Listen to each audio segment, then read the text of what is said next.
मेरे लिए अध्यात्म जीवन का आधार है। हमारा निर्माण पदार्थ एवं आत्मा दोनों के संयोग से हुआ है। प्रोटीन एवं कार्बोहाइड्रेट हमारे शरीर रूपी इमारत के महत्वपूर्ण स्तंभ हैं। हमारी चेतना अथवा आत्मा का निर्माण करुणा, प्रसन्नता, ऊर्जा, उत्साह, शांति, उल्लास एवं ऐसे ही अनेकों सुंदर भावों के द्वारा हुआ है, जो जीवन को उत्कर्ष एवं उत्थान प्रदान करें एवं उत्साह भरने में समर्थ हो, वही अध्यात्म है। हजारों वर्षों से मानवता को समृद्ध बनाने में अध्यात्म का ही योगदान है। अब समय की मांग है कि हम धर्म से ऊपर उठकर अध्यात्म की ओर अग्रसर हो। धर्म फल के छिलके की भांति है और अध्यात्म स्वयं फल के समान है। धर्म के नाम पर अनेकों युद्ध लड़े गए और देशों का विभाजन होता रहा, परंतु अध्यात्म ने सभी धर्मों, जातियों, समुदायों, गुटों, भिन्न भिन्न लिंगों, रंगों व आयु के मनुष्यों को जोड़ने का कार्य किया। तुम्हारे जन्म से लेकर मृत्यु तक होने वाले समस्त कर्म कांड धर्म का हिस्सा है। अध्यात्म नितांत व्यक्तिगत होता है। यह बड़े दुर्भाग्य का विषय है कि विश्व भर में लोगों ने फल के सूखे छिलके को तो कसकर पकड़ रखा है, परंतु उसका मर्म भूला बैठे हैं, उसे उठाकर दूर फेंक दिया है। अध्यात्म ही तुम्हें अति आवश्यक आत्मसम्मान, विश्वास एवं भयहीनता प्रदान करता है। कई धर्म ऐसे भी हैं जो ईश्वर में विश्वास नहीं करते, जैसे बौद्ध धर्म एवं जैन धर्म। धर्म मुख्यतः कर्मकांड, चिन्हों एवं जीवन जीने की आधारभूत विधियों और तरीकों को सिखाता है, परंतु दूसरी ओर अध्यात्म स्वयं को शक्तिशाली बनाने वाले जीवन मूल्यों के मर्म पर ध्यान देता है, उन मूल्यों को परिमार्जित करता है और यह सिद्ध करने में हमारी सहायता करता है कि हमारी अंतर आत्मा में अनेकों क्षमताएं, मनीषाएं व विविध आयाम सुषुप्त पड़े हुए हैं। उदाहरण के लिए, हम सभी के हाथों में 10 उंगलियां हैं, परंतु हर मनुष्य सितार बजाना नहीं जानता। थोड़े से अभ्यास से, प्रैक्टिस से वही उंगलियां सितार बजाना सीख जाती हैं।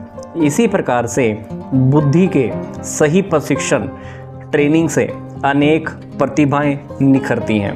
मनुष्य का आत्मविश्वास बढ़ता है, सत्यनिष्ठा और न्यायनिष्ठा जैसे गुणों में अभिवृद्धि होती है। ये वे गुण हैं जिनकी अपेक्षा हम दूसरों से करते हैं। वे हमारे भीतर भी प्रस्फुट होने लगती हैं, मतलब हमारे अंदर भी ये डेवलप होने लगती हैं।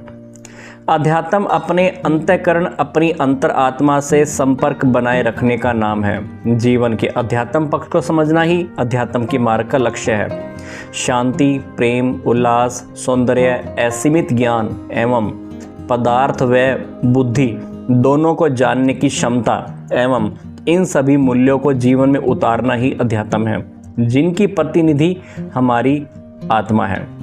किसी भी क्षण में, किसी भी स्थान पर बैठकर यह जानते हुए कि तुम्हारे भीतर एक विशुद्ध निर्मल आकाश व्याप्त है और अति विशाल एवं गहन है, तुम मुक्ति की अनुभूति पा सकते हो। वह अंतरंग आकाश तत्व ही तुम हो।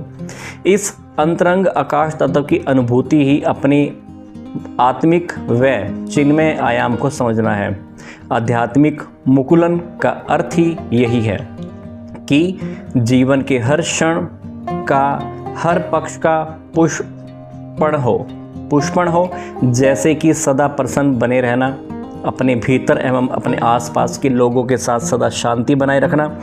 ऐसे गुणों का विकास होना ही आध्यात्मिकता का लक्षण है। मात्र चिंताग्रस्त बने रहने से परिस्थितियां परिवर्तित नहीं होती, परंतु प्रयासरत होने पर, कार्यरत रहने पर वे बदलती हैं और अध्यात्म तुम्हें कर्मशील बने रहने की शक्ति प्रदान करता है। जीवन में आध्यात्मिक उत्थान के लिए 4 सिद्धांतों का पालन आवश्यक है: धर्म, अर्थ, काम और मोक्ष। ये ही पुरुषार्थ के 4 स्तंभ हैं। सबसे पहले है धर्म। धर्म प्रकृति है, अर्थ साधन है, काम इच्छा है और मोक्ष इच्छा से मुक्ति है।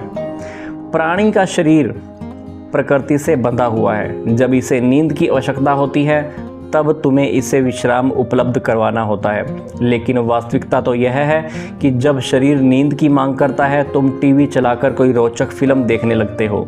इसी प्रकार तुम शरीर धर्म के विपरीत आचरण करते हो। मान लो भोजन कर लेने के उपरांत भी तुम्हारी भूख शुद्धा शांत न हो और तुम भोजन करने की इच्छा तुम्हारे भीतर बनी रहे। ऐसी स्थिति में मोक्ष की अति आवश्यकता है। मोक्ष का अर्थ इच्छाओं से मुक्ति है। अपनी कामनाओं को तिलांजलि देना ही मोक्ष है।